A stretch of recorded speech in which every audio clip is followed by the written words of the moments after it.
You heard the government is scanning bank accounts. You're trying to work out whether your check is actually at risk or whether somebody on the internet is scaring you for clicks.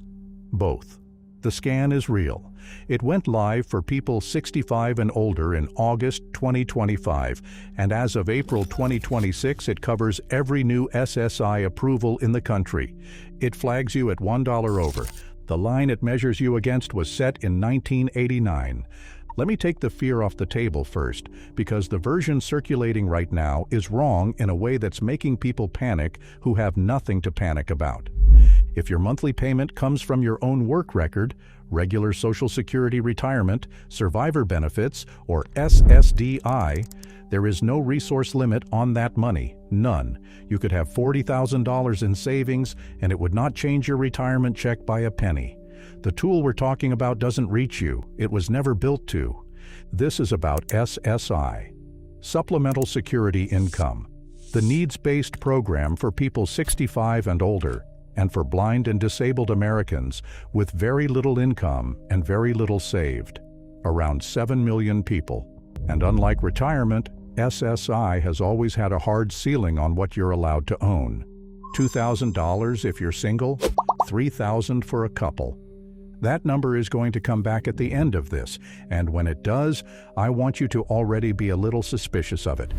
One distinction first, because getting these two backwards is how people end up terrified of the wrong thing. Income is money coming in this month, a pension, wages, a gift. Resources are what's still sitting there on the 1st of next month. The same $100 can be income in June and a resource in July. The bank scan doesn't care about your income at all. It only measures the second thing. Now, the part the rumor gets right. There is a system. It's called AFI, Access to Financial Institutions, and it is not a person at a desk calling your bank. It's automated. It queries participating banks electronically, and it does two separate things. It verifies the accounts you told SSA about, and it goes looking for the ones you didn't. That second function is the one nobody's talking about correctly. Here's the piece that reframes the whole thing, though, and almost nobody reports it. SSA doesn't do this behind your back. It can't. Permission to contact financial institutions is a condition of the program. You signed it. Everyone on SSI signed it, and every DMOR, that's a spouse or parent whose resources count toward yours, signed it too. Which means the honest version isn't the government is spying on you. The honest version is worse, in a quieter way. You gave permission years ago to a system that couldn't do much with it. That system has since been upgraded. Your permission has not been renegotiated, and what it can now find has changed completely. 3 people run through this video: Ola, Dorcas, and Isham. They're composites, built from the shapes these cases actually take, not from any one person's file, because the point isn't one bad story. The point is that these are the 3 doors, and almost everybody who gets hurt walks through one of them. Ola is 71.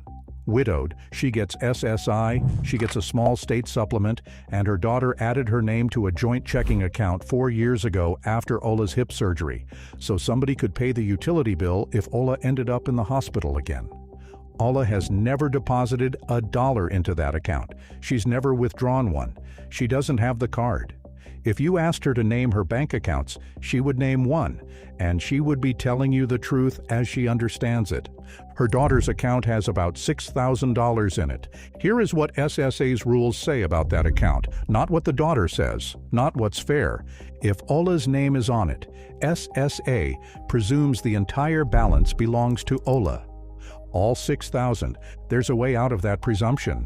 There is a specific procedure with a specific name, and it works, and Ola has never heard of it, because nobody sent her a letter about it, and there was no reason for her to go looking. Hold on to that. It's the thread that ties this whole thing together. This is the part I want you to hear precisely, because precision is the only thing that separates useful fear from useless fear. AFI runs electronic requests to participating financial institutions. It confirms balances on the accounts already listed in your file.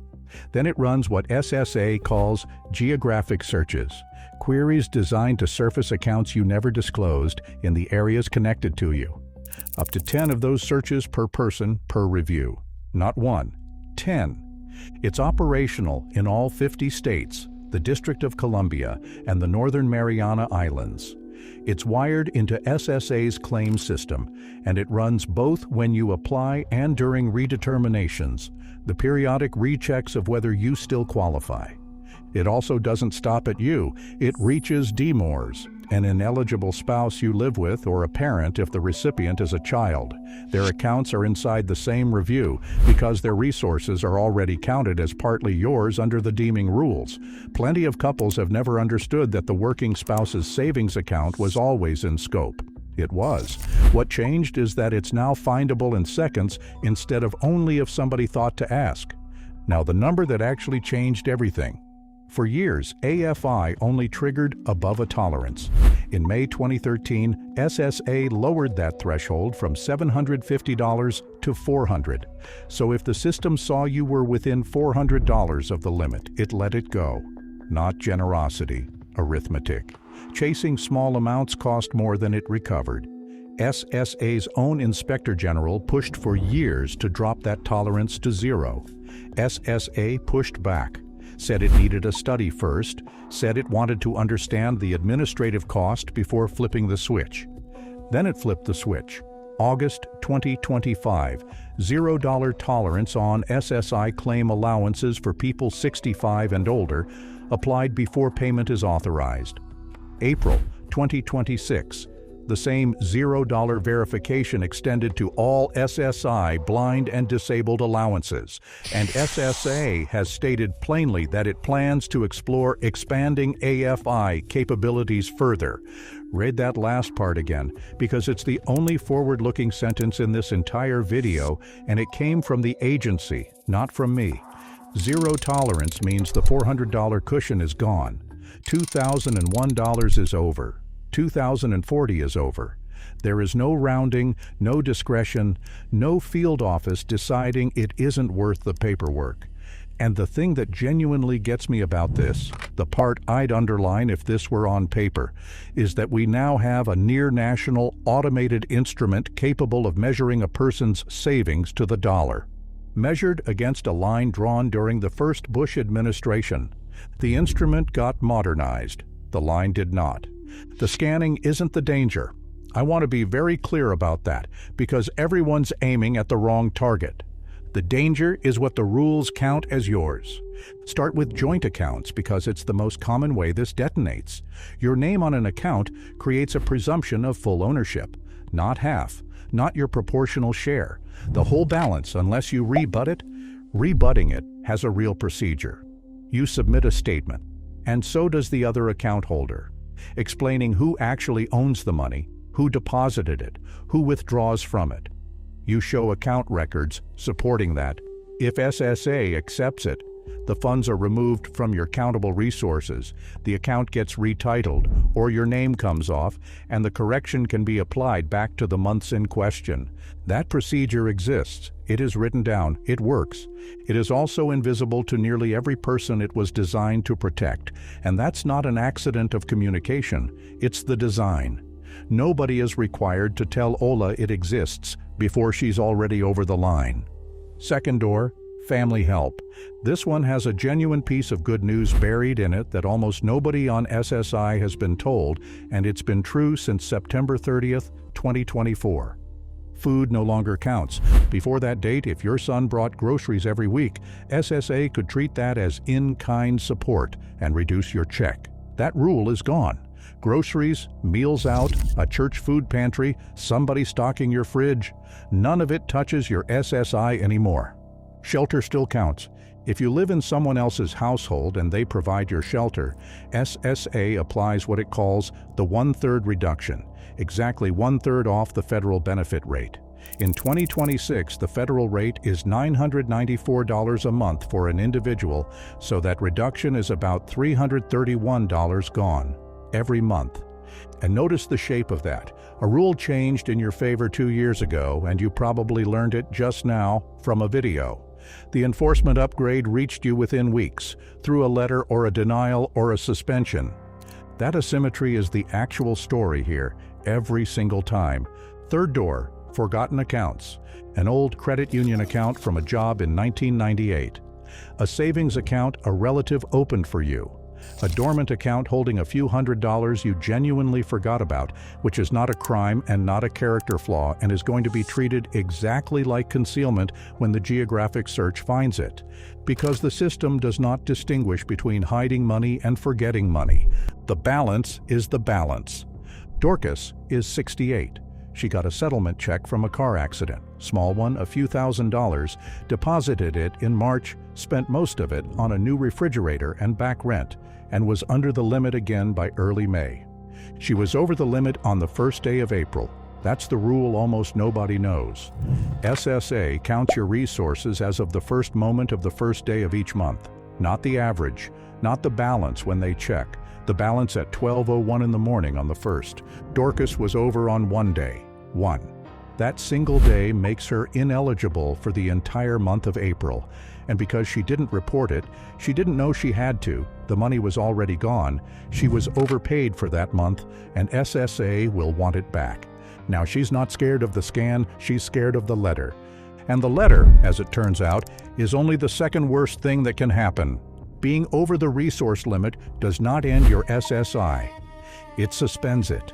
Suspension is recoverable. You come back under the limit. You report it. Payments resume.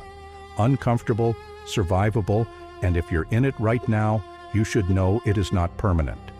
Unless it runs 12 consecutive months. 12 months of continuous suspension terminates eligibility outright. Not paused, ended. And termination doesn't mean you send a letter and get switched back on. It means you file a brand new application. From scratch. Full financial documentation again. The whole intake process again. And for a disabled recipient, potentially the medical determination again, with all the waiting that comes with it. Somebody who received SSI for 11 years can lose the program permanently because a balance sat too high for 4 consecutive quarters and no one explained what the clock was doing. There's no bell that rings at month 11. There's no phone call at month 9 saying you're running out of time. The 12-month rule is public, it's written in the policy manual, and it is functionally invisible to the person standing on top of it. I want to say clearly that I don't think anyone designed this to be cruel. Every individual rule here has a defensible reason behind it. But stack them together and you get a system that can now find a forgotten $400 credit union account in seconds, and still can't manage to tell a 71-year-old woman that her daughter's checking account is about to cost her everything. That gap is not technological. We just proved that. Isham is 66. He's careful. He reads his mail, he keeps a folder, and last spring he did something that felt responsible and nearly cost him his benefits. He got a tax refund, about $1,800. He didn't spend it because he was raised not to spend money he might need, and he left it sitting in savings. Combined with his existing balance, that put him over $2,000. Except it didn't, not legally. A federal tax refund is excluded from countable resources for 12 full months after you receive it. Isham was never over the limit. The money in his account was invisible to the resource test for a year, by law. He didn't know that. So when the notice came, he did what careful, frightened people do. He started pulling money out to get under the limit. He spent down an exclusion he never needed to spend. That's the one that gets me. Not the ones who lose benefits because they didn't follow the rules. The ones who lose money because they did. So let me put the actual list in your hands, since apparently that's on us now. Your tax refund is excluded for 12 months after you get it. That includes the refundable credits. Retroactive SSA or SSI payments, back pay, are excluded for 9 months. A burial fund of up to $1,500 is excluded, but only if it is separated and clearly identified as a burial fund, not mixed into your regular checking account. Separated. That word is doing enormous work, and it's the single most common place this exclusion is lost. An ABLE account can hold far more, up to $100,000 without counting against SSI, but it requires that the disability began before age 26. For a lot of people watching this, that won't apply. For a family member, it might, and it's worth knowing it exists. And permanently excluded, no dollar cap, no time limit. The home you live in, one vehicle, your household goods and personal effects, your burial plot. Your house is not the problem. It was never the problem. Neither is the car, as long as it's the one car. I've watched people sell a paid-off vehicle in a panic and then have no way to get to a doctor over a rule that was already protecting them. The burial fund is where I'd spend an afternoon if I were you. $1,500 excluded, but only while it sits in its own account, titled and identifiable as a burial fund with nothing else flowing through it. Leave that same $1,500 in your regular checking, mixed with your grocery money, and it is simply $1,500 of countable resources. Same money, same intent, different account, opposite outcome. Now look at what all of these have in common. Everyone is conditional. 12 months, 9 months, separated and identified, onset before 26. Everyone requires you to know it exists, know its deadline, and structure your money around it in advance. None of them are automatic. The enforcement is automatic. The protection is homework. Here's the number I told you to stay suspicious of. $2,000 for an individual, $3,000 for a couple. That is the ceiling on everything you may own and stay on SSI, and it has not moved since 1989. Not adjusted, not indexed, not raised. 37 years. Your SSI payment itself gets a cost of living increase every year.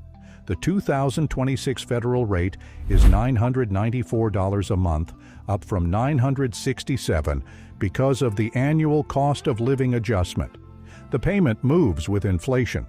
The savings limit sits exactly where it was when a first-class stamp cost a quarter. If that $2,000 had been indexed to inflation the way the benefit is, it would be somewhere north of $5,000 today, which means the real limit hasn't stayed the same.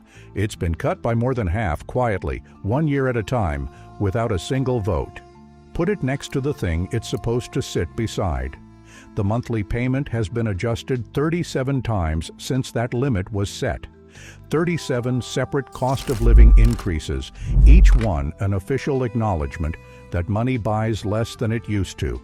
The agency has made that admission every single year, in writing, and applied it to the check. And then measured your savings against a number that predates the internet. And that's what I keep coming back to. We built the scanner. We wired it into 50 states and 2 more jurisdictions. We ran the study, dropped the tolerance to 0, extended it from seniors to every new approval in 8 months, and announced plans to look at expanding it further. All of that engineering, all of that political will, all of that budget, aimed at measuring people against a line that stopped meaning what it meant a very long time ago. The precision went up, the fairness went down. Those are not the same axis, and nobody had to choose between them. It just happened, because upgrading a machine is a project somebody can be promoted for, and raising a threshold is a vote somebody can lose an election over. $2,000 was meant to identify people who don't need help. Now it mostly identifies people who tried to save. Concrete in order, and none of it requires a lawyer. 1. Write down every account with your name on it, including ones you don't use, don't fund, and don't consider yours. Especially those. That's the OLA list, and it is the single highest risk item in this entire video. 2. For any joint account you don't actually own, start the rebuttal now, before a redetermination, not after. Statements from both parties, records showing whose money it is, and get your name off the account if there's no reason for it to be there. 3. Check the first of the month, not today. Your balance on the first is the only balance the resource test cares about. 4. If you've received a tax refund or back pay in the last year, do not spend it down in a panic. Note the date you received it. 12 months for the refund, 9 for the back pay. You may have more room than you think. 5. If you're already suspended, find out which month the suspension started and count. 11 is not 12.